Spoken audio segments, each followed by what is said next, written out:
Hello, hello, hello, everyone. Thank you for tuning into Jaylee's Corner. I am, of course, Jaylee. I'm a bit under the weather, so it's going to take a little bit less energy. I'm going to have a little less energy than normal, but I still wanted to do my review. This is for Love and Hip Hop Atlanta that came on earlier today. And if you have not done so already, as we always know, first things first, please subscribe to my channel. Subscriptions to my channel just lets you know when I have new content up. It does not cost you anything, and I love new subscribers. So please subscribe, subscribe, subscribe. Love and Hip Hop Atlanta today, as I just said on my Basketball Wives review, neither one of these episodes today, was a lot to discuss. So I'm very happy because I do not feel good. I'm under the weather. Um, Today's episode was mainly about Kirk and Rashida. Even though nothing was resolved, it was kind of still a stupid episode. But yeah, Kirk and Rashida situation, and also Tommy and her antics and stuff like that. So I'm just gonna go over a couple of things. I'm happy, it started off with Stevie and his daughters having a conversation after the whole Jocelyn debacle from the last episode, where Jocelyn did not come to apologize and realize she came to have a scene, and how she basically threatened to fight one of the daughters, which is crazy because she was basically her stepmom. I hope Stevie, is wise enough to know Jocelyn is not, relationship with Jocelyn is just stupid. I'm a firm believer in parents picking their children over mates. And I feel like if Stevie was to reconcile with Jocelyn in any romantic way, you're picking her over your children.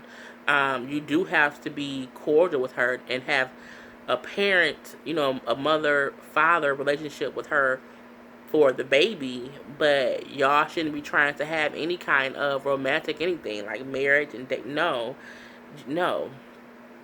Jocelyn has not changed much since she had the baby. Um, she's not as quick to fight, but she's just as quick to start shit. So yeah, whatever. Next on the list, they do show Tommy was talking to, I think it was Tammy, if I'm not mistaken. Just about how her relationship with her mother is just not a good relationship.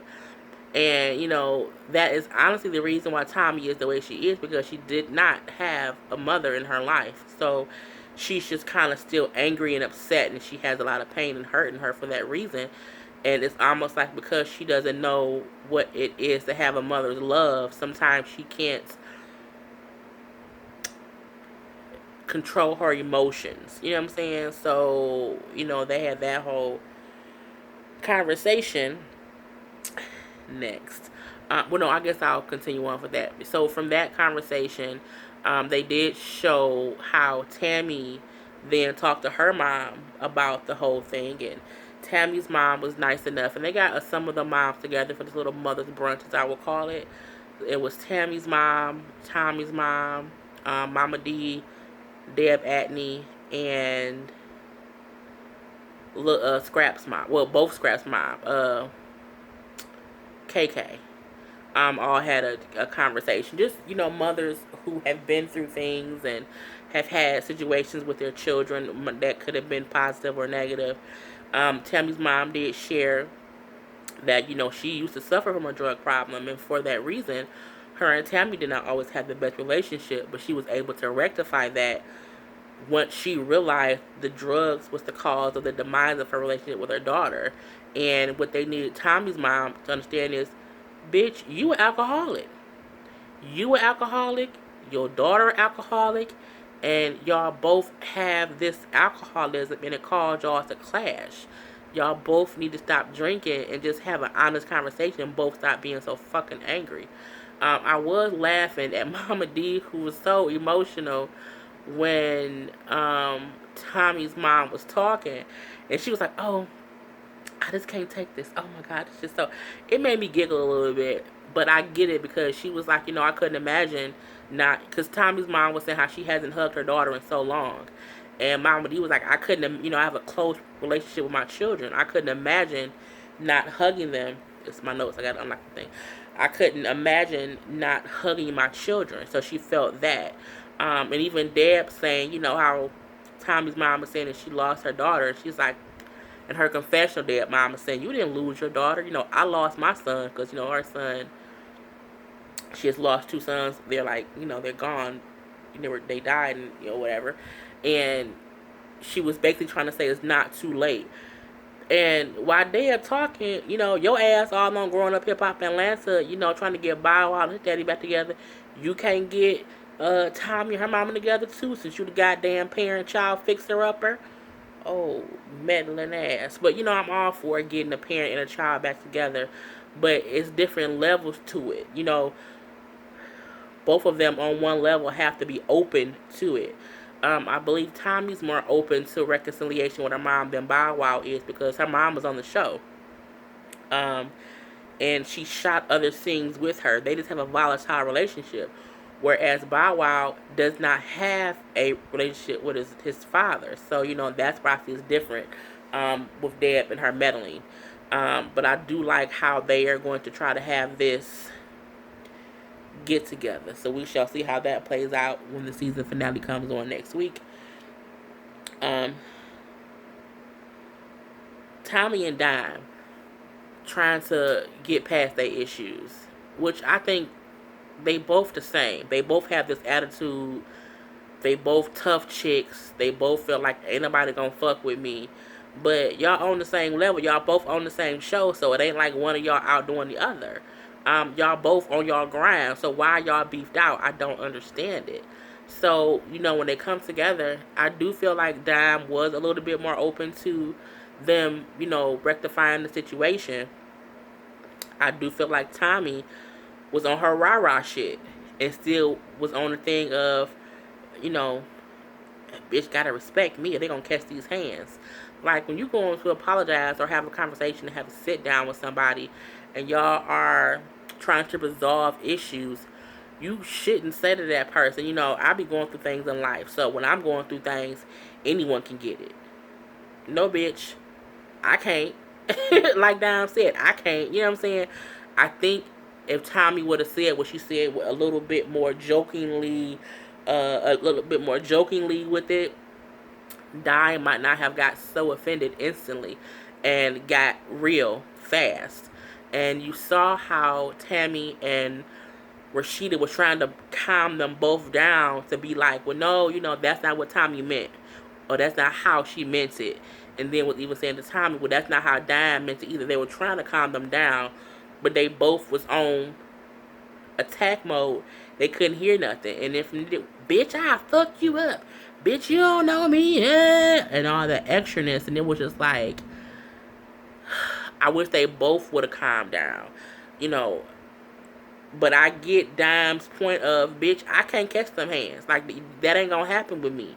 And that's my thing of saying Tommy should not have said it. Or if she said it, she shouldn't have said it in such a non-jokingly manner to where someone could possibly take offense to it. And everything just went left. And everybody was yelling. Then there was security. And it was, bitch, go on, I'm going to beat your ass how your mama should have. I thought that was going to make Tommy come back when she mentioned the girl mama. But it didn't. But, Diane was just saying, like, bitch, I'm a grown woman. You ain't going to talk like I'm a child. I ain't going to catch no, I'm not going to catch shit from nobody. I get it. But I do wish both women would have just shut up. Or I think it would have been better if Tammy and Rashida would have talked for them a little bit more. Because sometimes you let people talk who don't know how to express themselves without being tough, shit go left. And shit went left. So they ain't gonna be friends. It is what it is. Last thing that's gonna be addressed. This might be under 15 minutes. Kurt and his baby, this girl, his wife, and this bullshit. So they do show the baby finally getting a DNA test. But the trick to that is it's not even with Kirk. It's with the other guy.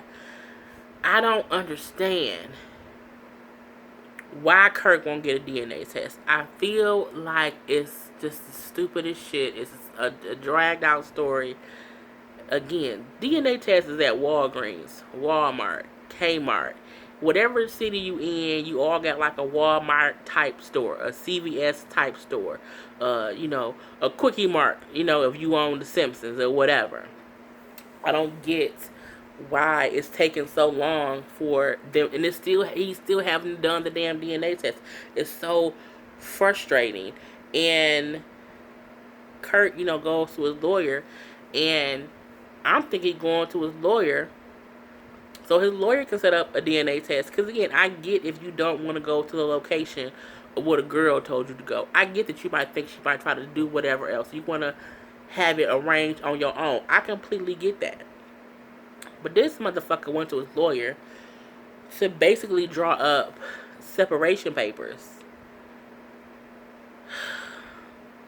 And he talking to the lawyer about what happened. Because the lawyer like, I've only heard what's in the news. I haven't heard it from your mouth. And when Kurt going, so I smashed Shorty. She said she was pregnant. So I started paying her so she wouldn't tell my wife. You dumb fuck. What you should have paid for at that time when she said that she was pregnant or that she was having a baby, you should have paid for a damn DNA test back then.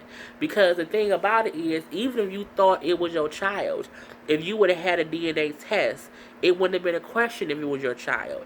And you wouldn't have been paying money all this damn time, and you wouldn't have had this issue if it comes out that it's not your child. But because you're an idiot and you just kept paying her in cash, because as you said, I don't want my wife to find out, and she threatened to tell my wife, so I'm paying $3,000 a month. I'm paying for car. You taking money out your own household for a child that you don't even know is yours. And as he called it, he was paying her hush money. Kurt is fucking stupid. Like, I don't get how he did not have a DNA test done a long fucking time ago. Rashida is also stupid because something's on my shirt. Because she is still giving him the option of going to get one done. Man, I would have been like, fuck you, Kurt. It's over. It's over because you've known about this kid all this time before I knew. And you never even took it upon yourself to find out if it's your child. Because if it wasn't your child, we wouldn't be in this predicament. And she couldn't blackmail us. And she wouldn't be on our show and she wouldn't be on our live. But because you paid her, it's kind of your fault. The only good thing about Kurt going to the lawyer was him saying, I want to draw up paperwork to where if we get divorced, she gets everything. So that way, if the baby is mine, the baby mama can't come after her for any monies. Commendable. But bitch, she wouldn't be able to come after your wife if you ain't fuck her. It's just aggravating. So Rashida and the family is on a little road trip to just get some vacation, some quiet time. It's Rashida, her mom, her sons, her other daughter, her stepdaughter with Kirk, and her grandchild who was Kirk's daughter's son. And her oldest son is like kind of, yeah, you and dad need to be together. Y'all should work it out. Man, shut your young ass up. You need to hush, little boy. You don't know nothing about these grown-up problems. And your daddy cheated on me and possibly got somebody else pregnant. Shut up, boy. And, whatever. But they get to the little cabin or whatever, and the kids honestly have surprised Rashida, and Kirk is there. So they sit down and they have this little conversation and whatnot. And Kirk, it was very aggravating because Kirk never was answering any kind of real questions. He still have not got the DNA test done. He gave Rashida some paperwork, which was about a separation, but didn't want to tell her what they were about. And then was saying, Rashida's smart. She can figure it out. It's like he not even trying to fight for his marriage. And her mom was saying to her, like, fuck them papers. You should be worried about getting a DNA test. And he's saying, I ain't worried about DNA test. You worried about DNA test. No, motherfucker, your wife is worried about the DNA test. And for me, it's like Kirk not fighting for his family in the right way. You can't want to fight for them partially, and if all your wife is saying, all I want you to do is get a DNA test, that's all she wants you to do, and you ain't did it. Like, you haven't done it. It's so frustrating. And when her mom is talking to him like, that's what you should do, blah, blah, blah, blah, blah. And then he gets upset with her, Miss Charlene. And he like, was I telling you how to be in your marriage? My husband wasn't on TV getting other people pregnant and sleeping with people. You couldn't tell me what to do with my marriage because it was a completely different situation. And so it goes off with him walking away, and Rasheeda's all like, oh my God, blah, blah, blah, blah, blah. I'm over the whole Kirk and Rashida thing. Me personally, I think the baby is his. And I think they're gonna reveal it on the season, not on the reunion. That's what I've heard. That's what I've been told. I've been told that the baby is not the guy Logan's, and that is why Kurt and Rashida are separated, because the baby is his. Now, of course, I could be wrong because I ain't got the DNA test in front of me.